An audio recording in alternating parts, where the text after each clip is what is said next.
Well, let's first of all consider this. There's two ways that he could have responded. One is, this is unfair. I'm fighting to be recognized as having been a victim of this unfair treatment. And the other way was to accept it the way he accepted it was, look, whatever has happened to me has happened to me. Let me accept it gracefully. And if this can help me focus my mind on God and let go of all these petty things, then I'm better off anyway. Now imagine if you had a world full of the first of people that react the first way, or a world full of people that react the second way. What would be a better world to live in, right? Om Namo Bhagavate Vasudevaya. Om Namo Bhagavate Vasudevaya. Om Namo Bhagavate Vasudevaya.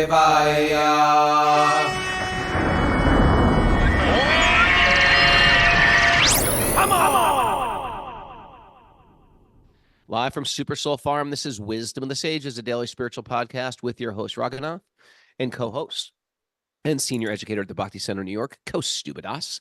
Welcome to the show. We're back in New York, back at Super Soul Farm. What a whirlwind trip. Here with live with Miss Mara. Kaustubha's in Rishikesh. It's Walk On Wednesday. It means we have a special guest that comes on for about 10 minutes, tells an interesting story. Then we get him out of there, and then we continue with the show. So before we get into our special guest, who is none other than our favorite Happy Jack, Miss Mara, welcome back. How you feeling? Now, if you missed the last show, we said, you know, Mara went through like a little trauma in India where she had a seizure unexpectedly.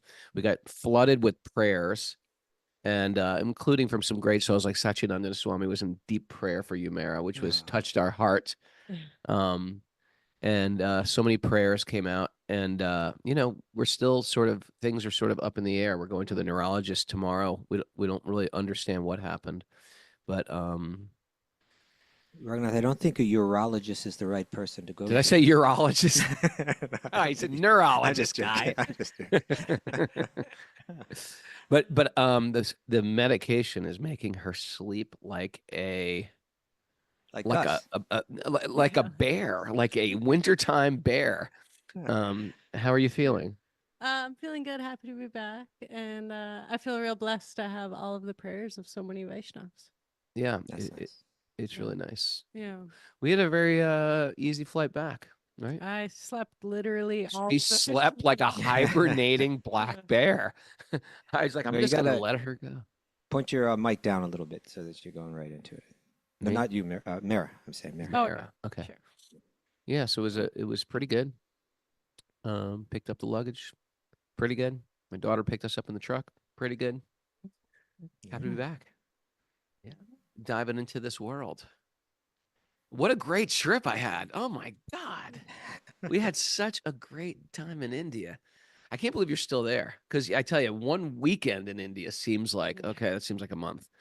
It's so true. I've been here in Rishikesh for about 2 weeks. It seems like I've been here for a very long time. And I got 2 weeks to go, and it seems like it's a long time. I have a feeling it's going to go really quick, you know. And then that's it. Then I go back. It's been 5 months, Raghu, you know. Wow. Unbelievable, man. Yeah. And you know what? I feel like we did it. We beat the freezing cold. I know we should be practice tolerance. I know we should be practicing, you know, be even-minded, steady-minded, despite all the ups and downs of the world. But I really feel like we beat winter. I mean, it's like, I really feel like, because today it's going to be like 48 degrees today. Yeah, got to remember what Grandma Terry says. Beware of Crazy March. Grandma Terry says, watch out for Crazy March. Check this beautiful picture out that young Tommy Fawcett made for me. He stayed at my house while I was gone. And he made me this picture. He said, to my teacher, you started me on this path. And for that, I am forever in debt, young Tommy Fawcett. How beautiful. Nice. I'm ready to tattoo this on my arm just out of appreciation for this kid. Anyway, any announcements, Miss Mara? Yeah, we have a Bhakti Recovery Group meeting tonight at 7 p.m. Eastern Time at the Bhakti Garden in Philadelphia. Ooh. Yeah, and if you want to do online meetings, check out bhaktirecoverygroup.com and you can get the whole meeting list. All righty. Very excited. All right. Kaustubha, you want to say anything? I mean, I could say all kind of things, but I think we need to bring on our guest. Let's bring in a guest. Happy Jack, welcome to the show. Welcome Wednesday. Hare Krishna, thank you so much for having me. Great to be here. Super excited. We had a very last time I saw you, we were going through all this. We were about to, you're going through an initiation and almost initiated in the Govardhan Eco Village. So we were, and I think you're going to get initiated at Super Soul Farm. That's what we're hoping. That would be amazing. Yeah. That was, I should just say that was an incredible time we had together in January at GEV. Thank you all so much. I did the Light on Wisdom training with Kaustubha, and I just to say a couple of words. Like, hold it. I'm going to get to both of you. I promise. I'm going to get to both of you. I knew it was going to go there. I delayed. Okay, go on. Here's the deal. I mean, just sitting in the classes with Kaustubha, I feel like it speaks to my mind. It speaks to the intellect. It answers so many questions. I just found myself there taking notes like crazy, saying yes. It was beautiful. It was very nourishing. And You're an excellent student, and I'm not just saying that. I mean, I was impressed day after day of your attention and how your mind was penetrating it, and how it was all clicking. It was great. He is the excellent student, isn't he? Yeah. Well, thank you for the kind words, but I think it was really the experience, the environment, the container that you created.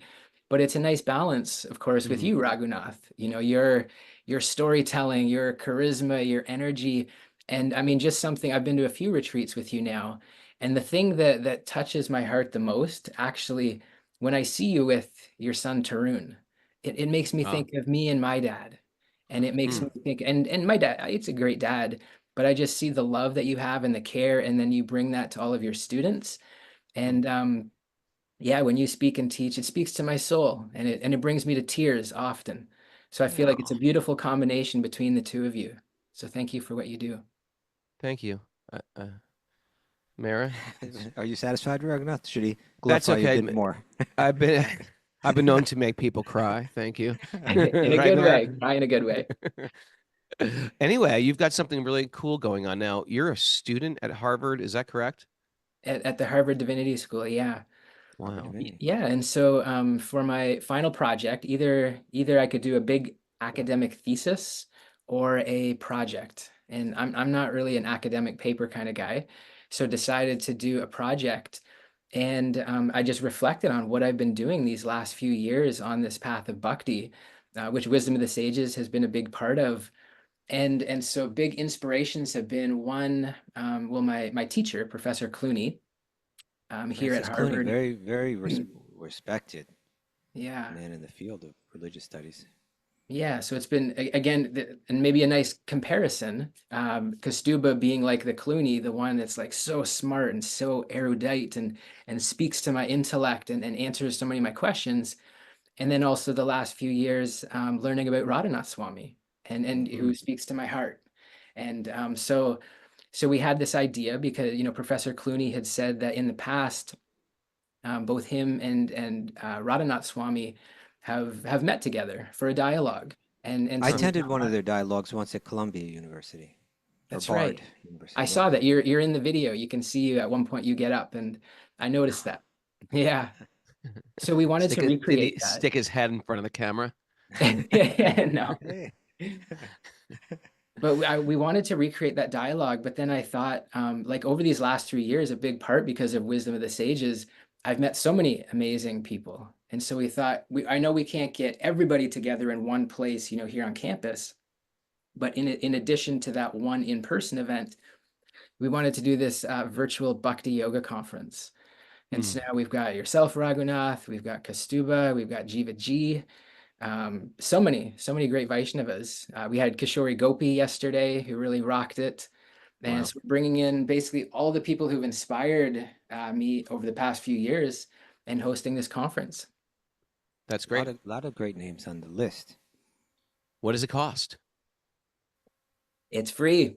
What? Completely free. I know. It's crazy, We're right? doing everything for free. You got to learn how to market yourself, man. No, I'm inspired by the work that you do. You give away so much, and obviously that's the mood. That's what bhakti is about. And yeah, so it's free, it's What's the name of the online. conference? Say again, sorry? The name of the conference? It's Grace in an Age of Distraction. And it's or the Harvard Bhakti Yoga Conference. And it's really an opportunity to bring together all these great minds and to hear from sincere seekers. Some are giving presentations, some are doing more interview style. And I guess if somebody's listening to this recording now and they're catching up on episodes and it's like 2027, you can still register and get all the recordings. But if you're hearing this now in March of 2025, you're welcome to join us. We've seen Lori Pag was there with us yesterday, Farooq Meany. We've seen Timothy Tucker's there regularly, Tinika, I'm sure others. Okay. Nice. It's beautiful So what how you're many doing. talks are there altogether? There's over 40 at the moment. There's probably going to end up being about 45 over the next month. And I was a little bit silly. I didn't think it through completely because basically if I looked at my schedule and anytime I was not in class, I scheduled a call with a different speaker. And then I realized, oh yeah, in addition to class, I have reading and assignments and homework. So I'm trying to figure out how to navigate all of that right now. But basically, every day for the month of March, there's one, sometimes two calls, and we're just getting started. It started March 1st, and it goes through the first week of April. And it culminates in a live event at Harvard University with Francis Clooney and Raghunath Swami. That's right. Yeah. Oh, wow. Let's go to that. Please do. Please Yeah. do. Yeah, we'll have limited That's spots, incredible. And it's a great way to hear from different devotees, people practicing the bhakti path from so many different vantage points. People get into this from all different walks of life. People just get a spiritual calling. And sometimes we meet such a plethora of different personalities, but they get called. And then from practicing what we hear, you develop some type of wisdom, and to hear their insights is like quite transformational and inspiring. And you start to feel like, I can do this. This is going to sort of like nudge me on this path as well. So we encourage to listen to a broad range of speakers for your own spiritual life and hear their perspective. And I tell you, the more we listen to different speakers, it brings out different qualities in ourselves. I love to listen to different teachers because there's something for each person has something to add to my spiritual life. So I think the lineup you created was very diverse, but very inspirational. When I saw the list, I was like, oh man, I'm excited for this. Yeah, I mean, What are that you was really our speaking on? intention. We have, as you say, it's good to have the diversity because, some of the speakers are monks, some of them are scholars, some of them are yogis, musicians. And I mean, I know for me, like, so far we've heard from, say, Sachinandana Swami and Rukmini Walker, who are just, legends, and it's just beautiful, beautiful. I mean, they were bringing students to tears because there's just such devotion. But then it was really nice to hear from, for example, Kishori Gopi yesterday, maybe a little bit more relatable for some of our generation, newer to Bhakti Yoga. And I think it's nice to have that mix. Thank you.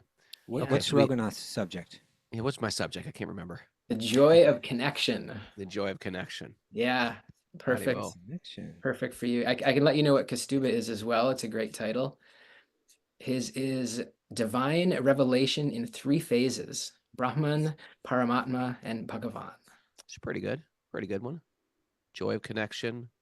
It's a little verbose, Kaustubha. I'd cut it a little shorter. Not quite a t-shirt. Can't do that. Raghunath. Not You quite a don't rule t-shirt. me. Well, thank you. We're excited. We're going to put in the show notes how to sign up for this or how to get on with this. And what's the next one coming up immediately? If you're The listening next to one this today, this afternoon, is Sadviji from Parmarth Nikatan Ashram is going to be speaking. And I'll just shout out because member of the community, Bali Rico is on Friday. So we'll get that musician perspective. Okay, great. Bali's great. Yeah. All right. Thank you, Happy Jack. G. Thank you so much. I hope we see you soon at the farm. Looking forward to it. I would love that. Thank you so much. Hare Krishna. Okay. Hari Bo. I love him. That's great. Hey, I'm getting a big Kaustubha. lag on my end. It's probably my own internet, but I'm wondering if we had people turn off their pictures, if that might help.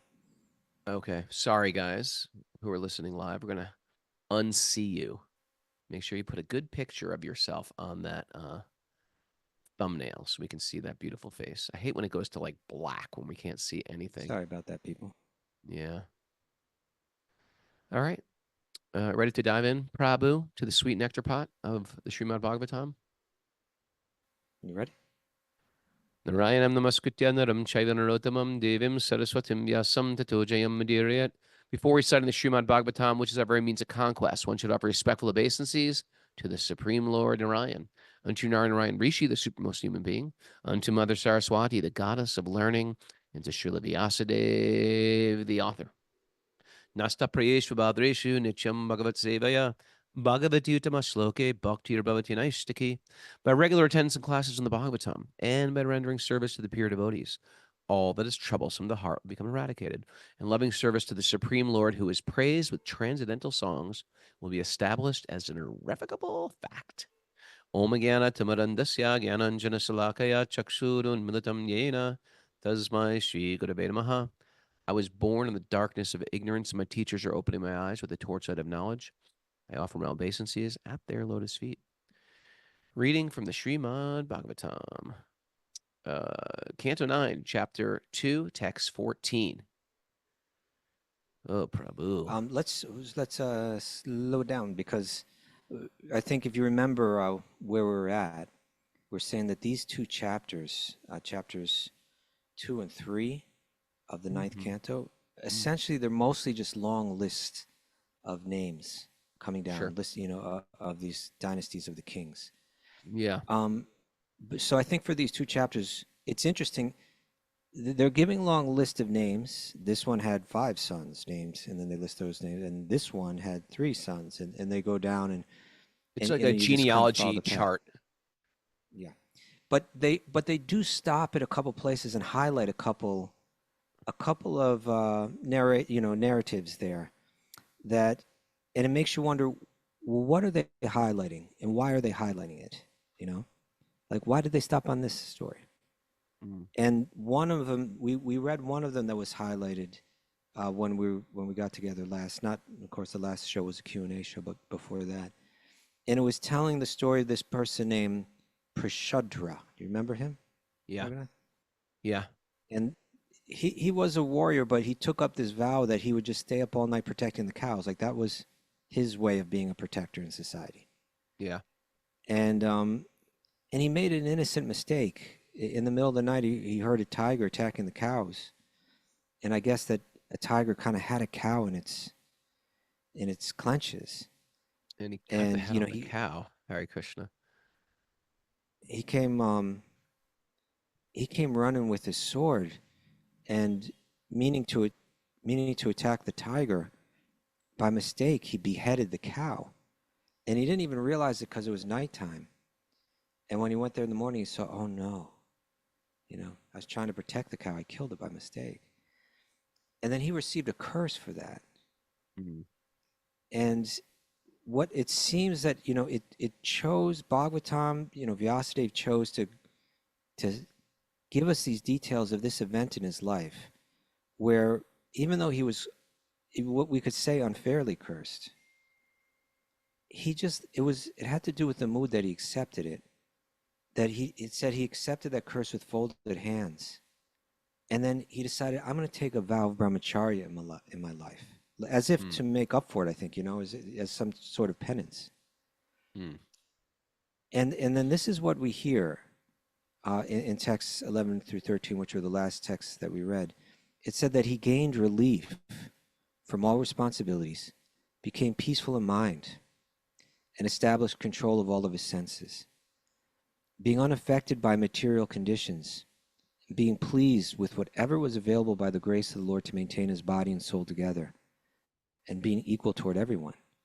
He gave full attention to the Supreme Personality Godhead Vasudeva, who is the transcendental super soul, free from material contamination.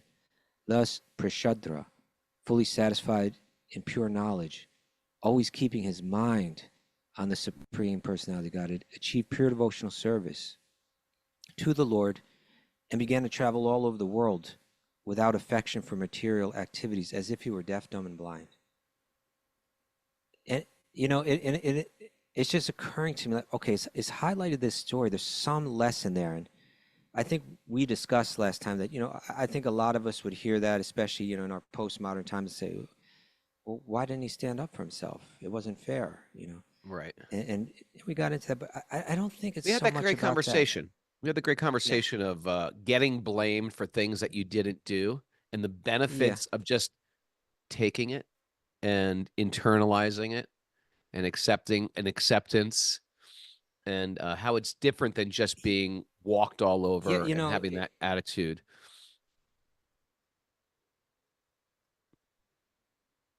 Hello. We got a lag here. Yeah, I would imagine.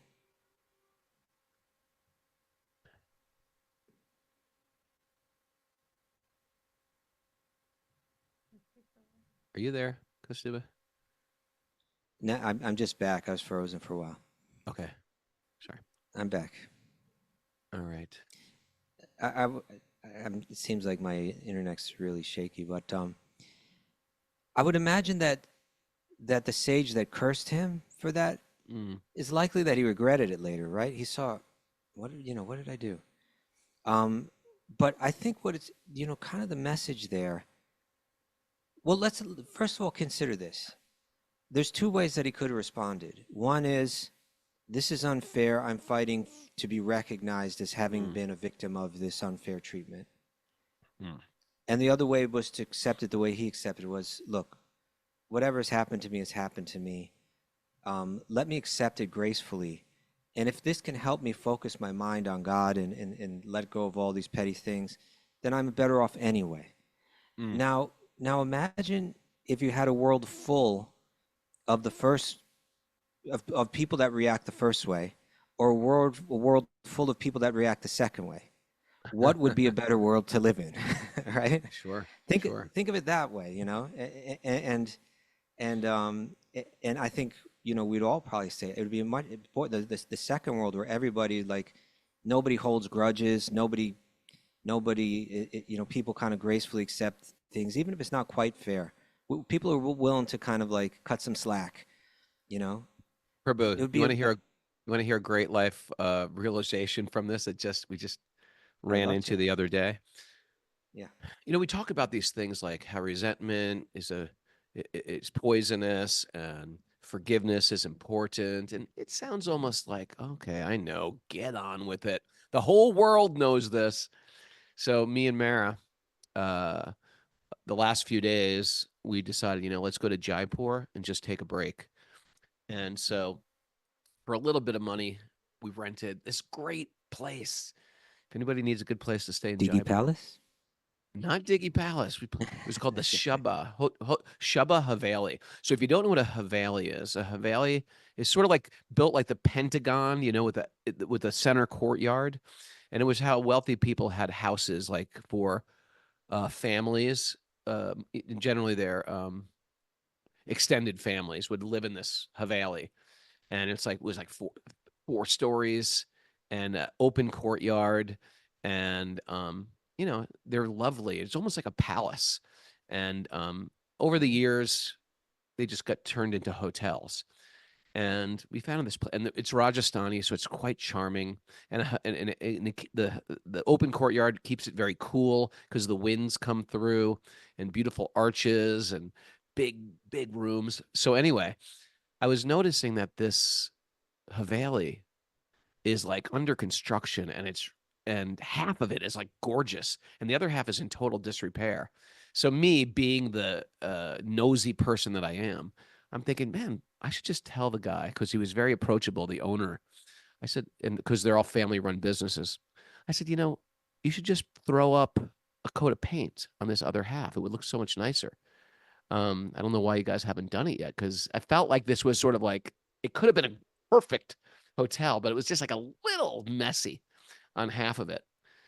So I said, I gave him some unsolicited advice, and he said, yeah, I know it's a problem.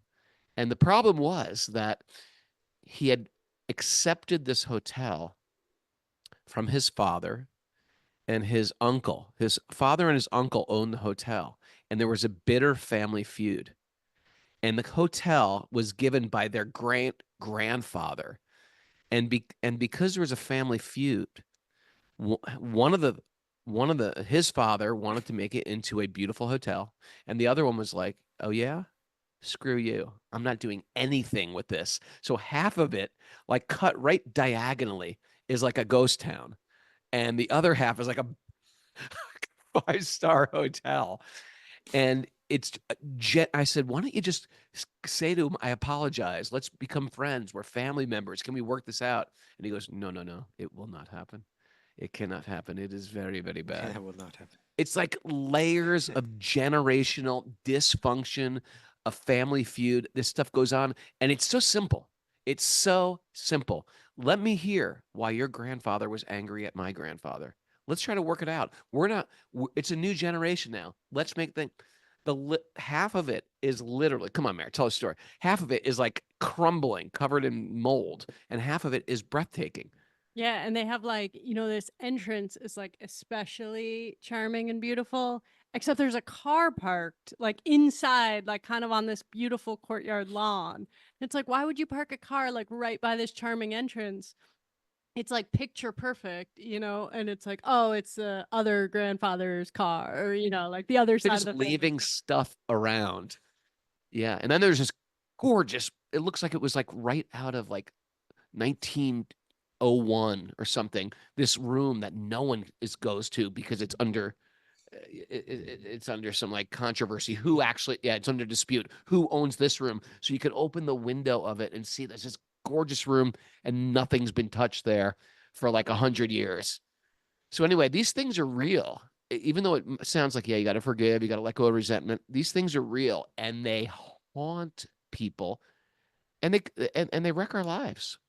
So here we are in the Bhagavatam, life lessons. Can I take full responsibility for what's going on in my life? Right, right. Can I accept it gracefully? Can I live with it? Can I not? And again, if we had a whole world full of people that respond one way, that world would be a huge mess. And if we had a whole world full of people the other way, that would be a beautiful, harmonious kind of world. And so maybe that tells us something. And the result is that this person had peace of mind. He didn't lose anything. He gained so much.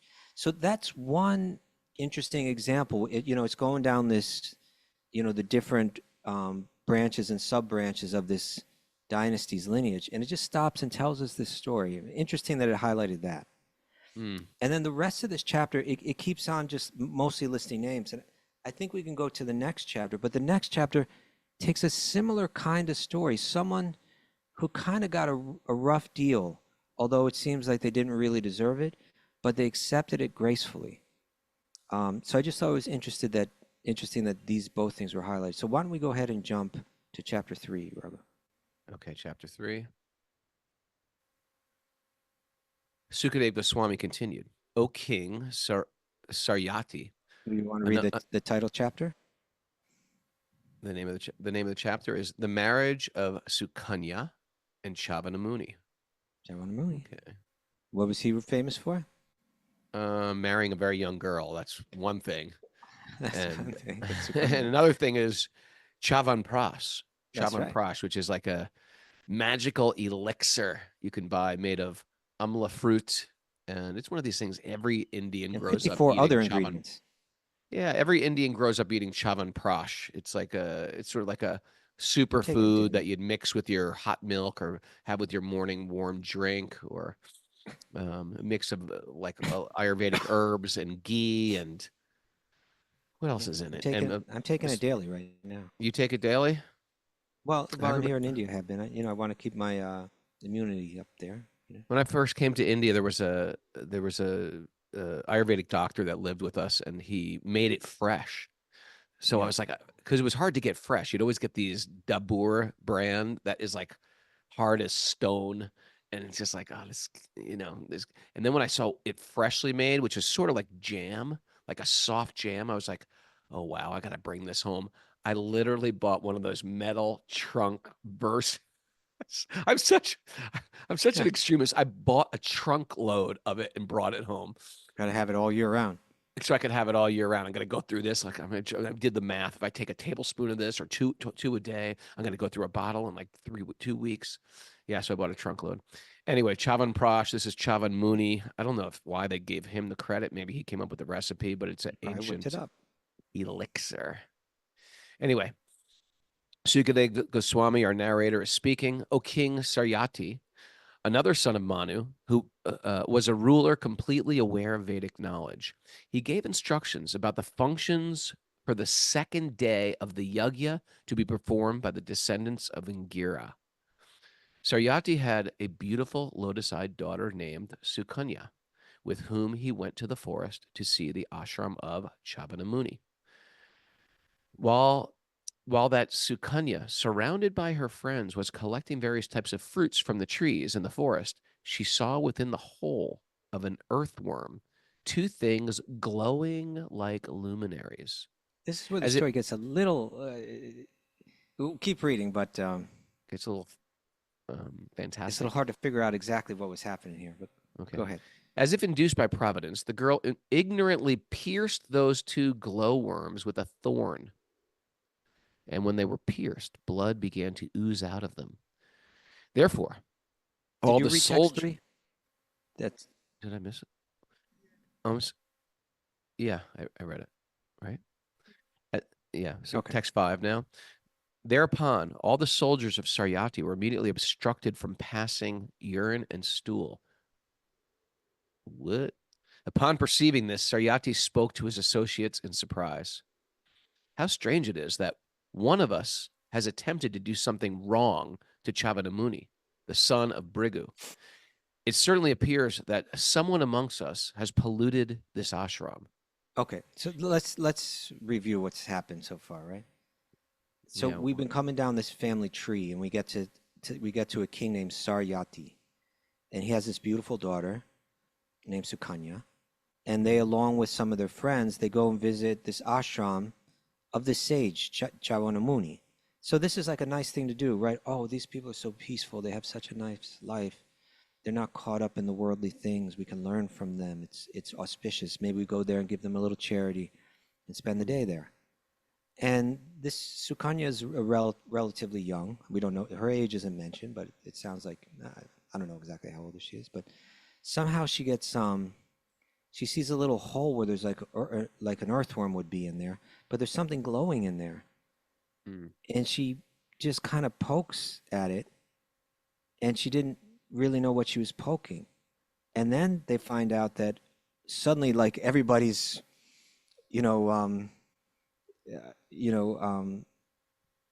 bowels have stopped functioning properly. They're all constipated. They're all constipated. Yeah, they all became very constant, and they couldn't put their finger on. You too? Yeah, me too. Yeah, What, like did they're all you kind eat of confused cheese about it. last night? What's going on with us? So, but they're concerned about this. This is strange, that like something's happened, and they had that kind of sense that I think we must have not have respected this place, this holy place, this sacred place properly. Mm. That something so strange like this would happen to all of us. That was their go-to default response. So there's some And initial reaction that happened. Yeah, and so now Sukanya is going to speak up. She's, like a lot of kids would like just, okay, nobody knows. I'm just going to be quiet. But she's thinking, whatever I was doing, poking there, and then I saw blood come out of it. I must have done something bad. I must have hurt someone. I don't know what it is, but so she's going to come forward and say, I think I'm responsible for this, which speaks to her character. Sure. Text 7. Okay. Being very much afraid, the girl Sukanya said to her father, I have done something wrong, for I have ignorantly pierced these 2 luminous substances with a thorn. After hearing the statement by his daughter, King Saryati was very much afraid in various ways. He tried to appease Chyavana Muni, for it was he who sat within the hole of the earthworm. So what does that mean? I don't know. Was he the earthworm? Did he shrink his body Was and he a enter into mystic? some, or was he like just kind of doing some kind of meditation under the ground?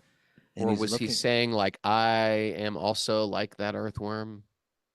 I I was don't hurt. think. When you hurt my tree, when you cut down my tree, you hurt me. I don't. I think it was his eyes that got pierced.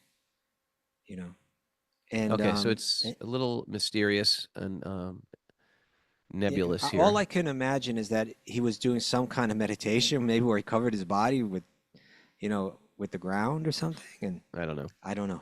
I don't know. But Okay, somehow all right. So the idea is we don't know, but we're going to continue reading. Okay. Was there a Thank you for commentary on bringing this that and up. explain this or no? I checked. I couldn't find anything. You know what? I'm going to check my my thing when I'm done with this. Get to the bottom. I'll get back to you tomorrow. What are you gonna check? I got stuff. what, what? You got a Ouija board? I'm a chitrikatavra. Oh, I'm a Oh, look at you two. Look at you two. Oh, you don't think I have any access to any You got scholarly comic study of the books. I Śrīmad see. Bhāgavatam? I see. She's saying comic books. He's a Ouija board. You two are always ganging up on me.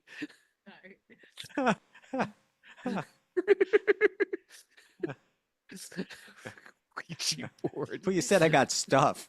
I said, "What do you have?" And you said, "I got stuff." So, what do you expect me? Forget it. Just continuing on. King Saryati, being very contemplative and thus understanding Chyavana Muni's purpose, gave his daughter in charity to the sage. Thus released from danger, great difficulty, he took permission from Chyavana Muni and returned home. So here we are. This is, what are you talking about? Giving charity of your daughter? It was a different world back then, people. This is thousands of years ago, and this is how it's different than what we do now. There was no Tinder, there was no Facebook meetup apps. There was not I was thinking about this. JDate.com. I attended a wedding today. Beautiful. Oh yeah, who got married? Yeah. Premananda Kirtan, Oh, yeah. and his now wife. And Congratulations. it was a lovely lovely event. They're a lovely couple. Shama Darshini and Premananda Kirtan. He's an incredible musician. They're both artists. He's an incredible musician. They were the ones that were staying in my apartment while I've been away for the past 4 months. Okay. And they had where they did it is that place that apparently I've heard that you are fond of.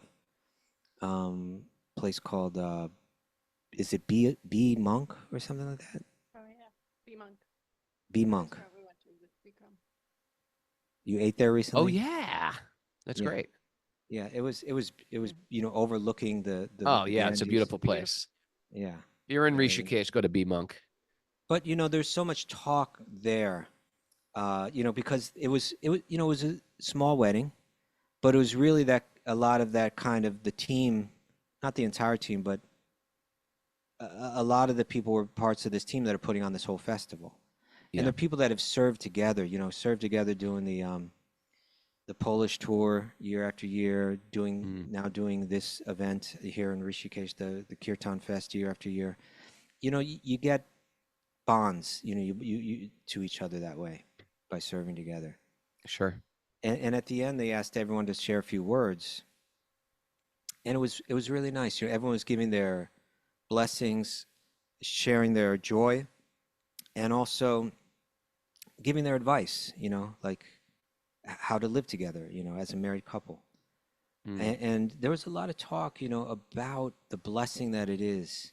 I shared the thought that there's when Yudhishthira Maharaj, when he had to answer these questions to the yaksha, Yeah. he was kind of under pressure that he had to answer all these really cryptic questions. And one of the questions was, I see it translated different ways. One is like, who is the greatest friend? But I checked it out today, and it said it like this: who is the friend bestowed by the devas? Bestowed by the gods. And Yudhishthira's answer was the wife. And so we have a different conception of marriage. I think our conception is built upon movies and television show. Where we think you find your soulmate, you find that perfect person who fulfills all your desires, and in this way you fulfill yourself. and we export that to the world. Yeah, I Like, suppose we because do. it's sort of a new concept. From what I understand, it's a newer concept. This love, romantic marriage. And it maybe it's always been there, but it hasn't been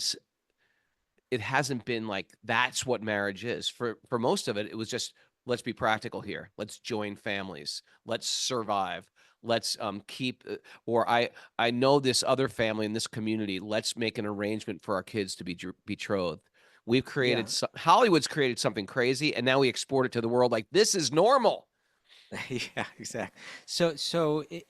We grow up with a certain mindset, and when we hear about a daughter being given to a man to be his wife, or all these red flags start going up, and the blood pressure is rising.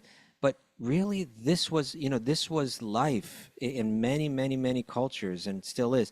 That you grow up knowing at a certain point you will be married to someone, and you will be called upon, like generally, and I'm sorry for the gender roles, but like a boy will think it will be I will take responsibility to provide for Sure. this for my wife, whoever it's going to be. I don't even know who it's going to be, but it's going to be my responsibility to protect her and to care for her and to provide for her.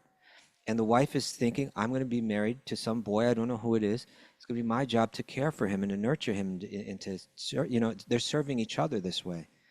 And they would just think, and there was a lot of emphasis on how to do that selflessly on both sides, on both ends.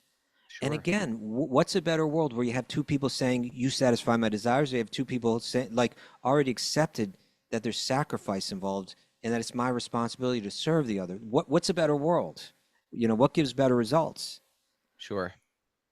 So when you take that context and you have this, okay, the king had to marry his daughter to someone eventually.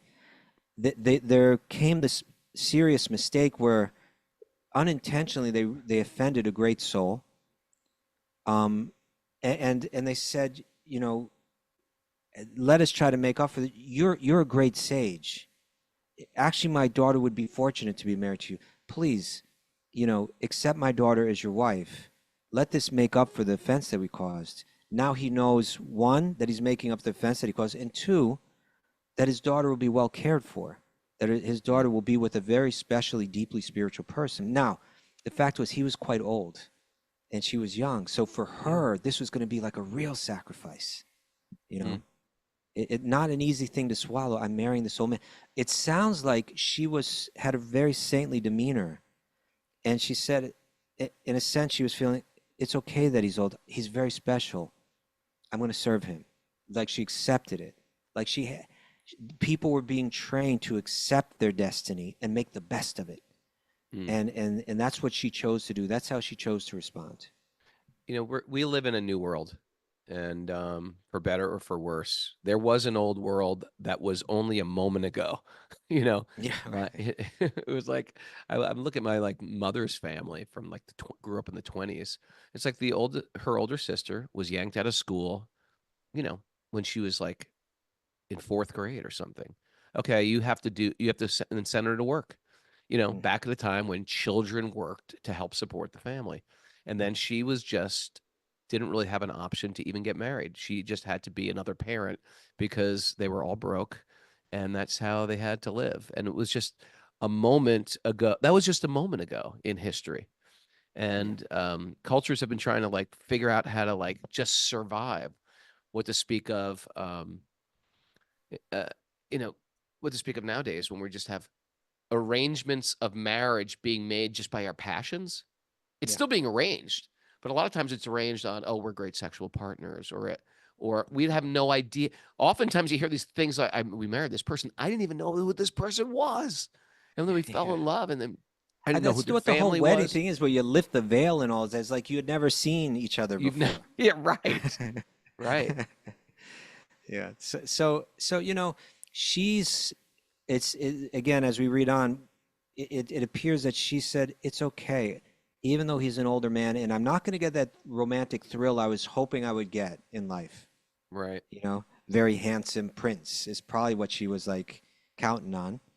Mm. And it didn't turn out to be that. And we think our minds are prone to think, oh, this old man got a young wife. He's a pervert. He's a sleaze.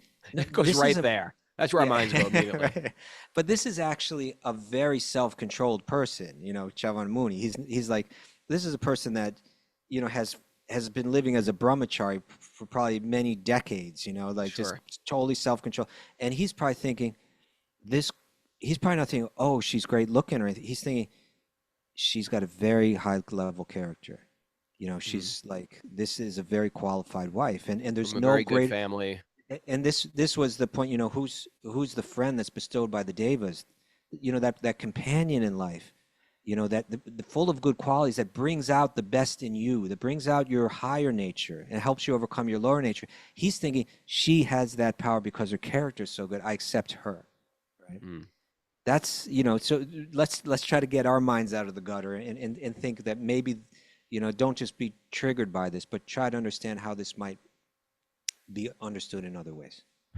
I think I said this summer that I was reading a Tolstoy book. I can't remember which one, but they talk about arranged marriages and how Paris is moving away from it and going more towards love marriages. I talk about my grandparents, who my mother tells me they were betrothed at age of 5, meaning they were set to be married, and they knew when they became teenagers, then they'll be married, and they were married till Yep. they both died. And There you that's go. just the way things went. Yeah. Did Okay, you have so an arra- did you have an arranged read it. marriage? Did I have an arranged marriage? Yeah. You mean like did my guru arrange it or something like Or that? did somebody arrange it? It wasn't an arranged marriage, but what it was, of course, I chose that I was going to get married before I had any idea who it was going to be, right? I said, okay, I'm not going to be a brahmachari my whole life. I'm not going to go straight from brahmachari to sannyas, but I'm going to get married, right? So I didn't know who it would be. But when I chose that, there were several people that were me, like, we know just the girl for you. Right, it was the same right. girl. And so a few people, and I'll tell you something. A few people were like, oh, this is the person. I'm telling you, she's the perfect girl for you. She's got all these incredible qualities. She's beautiful. She's lovely. She's, a deep devotee, all this. And I was like, okay. And then that's right when I took up the service of becoming the temple president in the Boston Temple. Okay. Right? I was invited to take up that service, and I was changing ashram. I was not going to be brahmachari. I said, okay, maybe this is what I could do. I could be a temple president there. I got a background in this kind of thing. Maybe that's the place Yeah. for me. So, and of course, she lived there at that temple, my Gita Priya, who later became my wife, and the one that everybody's saying she's just the one for you.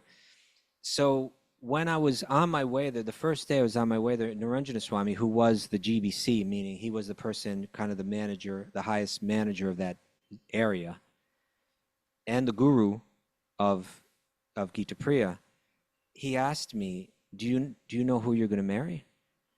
And I said, no, I don't know. And then he was about to say something. He kind of held his tongue. And I just said, are you going to say Gita Priya?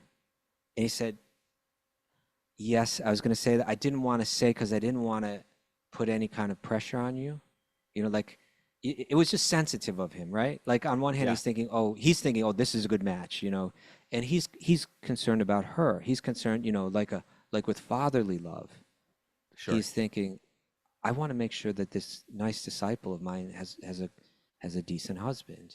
And so he was about to say it, but because he's so sensitive, he thought, let me not impose this. He's just going into this new service. Let me not impose this on him. So he kind of held up. But I said, Gita Priya, and he said, yes. And he said, I didn't want to impose on you, but she would make a very good wife. Any man would be fortunate to have her as a wife. And he was right. And I went there, and I kind of did get to see her character, a bit from a distance. And eventually, so it wasn't arranged, but it was Right. kind of, there was some nudging in that direction, I suppose you Right. could say. It was a weird phenomenon, and it may be hard to understand now, but Kaustubha and myself went through this period where we were monks, and therefore, when you're monks, you get to this point where either your teachers tell you, "Are you going to stay a monk?" and they want to know, "Are you committed to this for life, or are you going to get married?" And then you may choose to, well, maybe I'll get married, or maybe you just know I'm not Or gonna maybe you fall stay. in love with someone when you're a monk. Yeah, that can happen too. But usually what would happen was someone would say, I think I'm not going to stay a monk, so I'm going to get married. So they changed out of their saffron orange robes and put on white robes. And I remember this peculiar phenomenon that someone who was previously a monk would now be wearing white cloth. And they'd say, especially talking to a person who's not part of the institution or the spiritual practice, they'll say, "Oh, so what are you doing?" Yeah, he goes, "I'm I'm thinking about Gonna get getting married. married." "Oh, really? Congratulations. Who's the lucky Who's the woman?" lucky girl? I have no idea. I'm thinking, I'm just looking for somebody to marry. It was such a peculiar phenomenon. Like, yeah, I'm getting married. Oh, yeah, who? We don't know But who. actually, it makes Which- sense, like either I'm going to get married or not. In other words, it's not that you're ruled by your sense. I fell in love with this, I got all infatuated by a person. It's like, okay, the next thing for me to do in my life would be to get married, and then you find the right person. Yeah. Sure, But sure. we have a few minutes left. Why don't we finish this story? There's not too much left to it, Raghunath, but I think All right, it'd be let's good do to it. complete it. How strange it is that one of us No, we read has that. it. Sorry. Being very much afraid, the girl, Sukanya, said to her father, "I have done some." Where am No, I, no, no. Mara? Come on. You're on Oh. text 10 now. Okay, thank you. Without Mara, I just fall apart. Chyavana See, Muni the was wife very is the irritable. best friend. She is. She is. Chyavana Muni was very irritable, but since Sukanya had gotten him as her husband, she dealt with him carefully, according to his mood. Knowing his mind, she performed service to him without being bewildered. He's Thereafter, older and he's a little ornery, he's a little cranky. Mara looks at me, smiles. I'm not cranky. Yeah. I'm not, Very right? happy. I'm No, very never, happy. never. A little grumpy sometimes, maybe. Thereafter, thereafter, sometimes having passed, the Ashvini Kumar brothers, the heavenly physicians, happened to come to Chyavana Muni's ashram. After offering them respectful obeisances, Chyavana Muni requested them to give him youthful life, for they were able to do so. Chyavana Muni said, "Although you are eligible to drink somaras in sacrifice, I promise to give you a full pot of it. Kindly arrange beauty and youth for me, because they are attractive to young women." Ooh. So he's thinking, let me please her. It's like if there's Sure. some way that, she really sacrificed accepting an old man, maybe I can be transformed and she can kind of have her desires fulfilled that way. I'm sort of your Chyavana Muni, Merritt.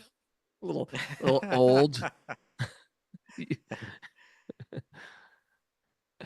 Okay.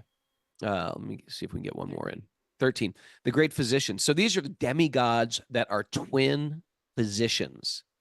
Okay. The great physicians, the Ashvini Kumars, and I guess they're young because they're called Kumars.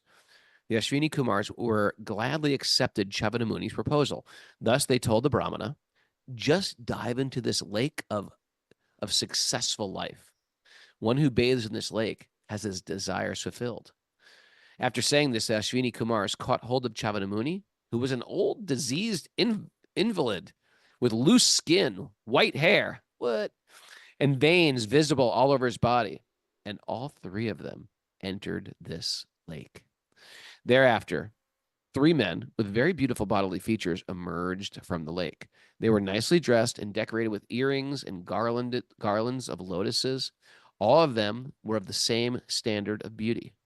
The chaste and very beautiful Sukanya could not distinguish her husband from the two Ashvini Kumars, for they were equally beautiful. Not understanding who her real husband was, she took shelter of the Ashvini Kumars. Ooh. Oh, man. This is a cliffhanger, Kaustubha. Let's leave it at that. No. I think we Really? should finish up just a few more. I can sum it up right here, actually. Yeah, What happens is she turns to them all and says, look, I don't know which one of you is my husband, but you all please tell me who my husband is, and so that I can be his wife. And now Chyavana Muni, they say this is Chyavana Muni, and she's kind of blessed. It's going to mention that the father comes back to visit, and he sees her with this young man, and he's upset at first. Like, what's going on? she had this old husband and she left him, and then she explains, no, this is my husband. He's been transformed, but this is Chyavana Muni. But it's just interesting that it's mostly just long list of names, but it stopped in two places to give a little story, and both stories had people who kind of got dealt, a tough hand, Yeah. and they just accepted it gracefully, and both were blessed. She was blessed that her husband became, a beautiful young man, even though she didn't, whine or complain about it, Sure. and previously the person, became completely peaceful minded and Krishna conscious. Good But question to it take away. seems What like- have you accepted and just tolerate and say, you know what, this is just the way it's going to be? And what have you done that with that turned out perfect? Good little Yeah. question for Okay, yourself. Yeah. Hmm? There's some lesson in there about we get a special blessing when we tolerate the difficult things that come in life, and it's a kind of test, and it's something that we should think about. Think about, can we be more like that? Maybe we should be more like that. All right. All right. Ready for some takeaways? Should you marry an old man? Maybe. An ornery, diseased old man with veins.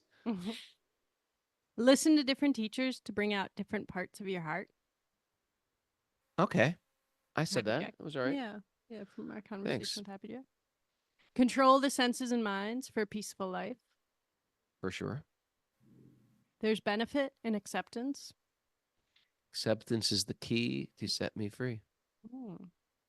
Clear the generational family feuds. Family Feud. Richard Dawson. Mhm. Thank you. Choose to accept destiny and make the best of it. Yeah. Are we arranging our marriages based on passion? Yeah. Hmm. Who's arranging your marriage? Your Mm. lower chakras? The spouse is a best friend bestowed by the Devas. Yeah. There you go.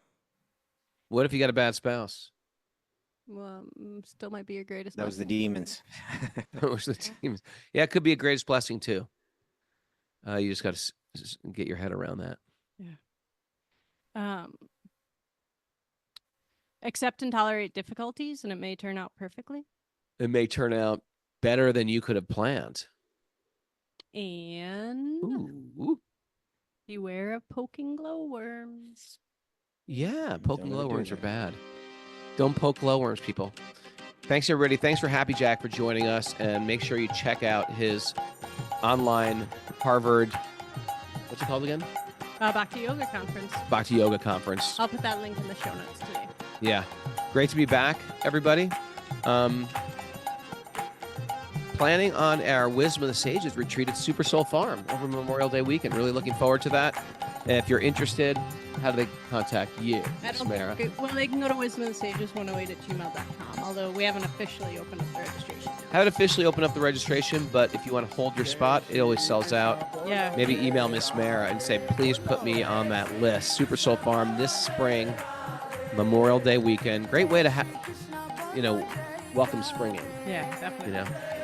Looking forward to that. Looking forward to seeing Kaustubha soon in person back here in the States. And a lot of great things planned at the farm this summer. Yeah. Yeah, we got a retreat, yoga retreat with me and Lori Pag. Looking forward to that. Mm-hmm. We got a ladies retreat by Bobby Marchand, who's doing a ladies retreat. And there's also another one with her and Cindy. Oh, and Cindy and Lori are doing Cindy and Bobby are It's like a doing yin yang type. yin yang little training there. And People can email me at wisdomofthesages108 and I'll send information. yeah, We'll get the websites updated shortly. Yeah. Kaustubha, good to see you. You're winding down your you. day. Oh no, you're sort of getting. No, kicking I've into still got Q&A hours of mode. service to do. You've got Yeah. tons of service. Gotta Kaustubha, wind it if up. you don't know, he's like, this is maybe harder than you've ever worked, probably. There is I've worked no hard, Raghunath. resting. No resting. There's no resting on this. We're at 6 a.m. all week, people, Until Sunday. until Sunday. Sunday will be And Sunday's going to be at 8. I'm doing an interview with Radikesh Prabhu, the astrologer. So if you got some good astrology questions, you can email Mara, and I'll read them live, or I'll unmute you. All right, everybody, we're gonna take it off so Kaustubha can get to work, and so we can start our morning. No jet lag yet. So far, so good. Beautiful day for a beautiful day. Let the magic continue to flow. Maha Haribo, everybody. Haribo.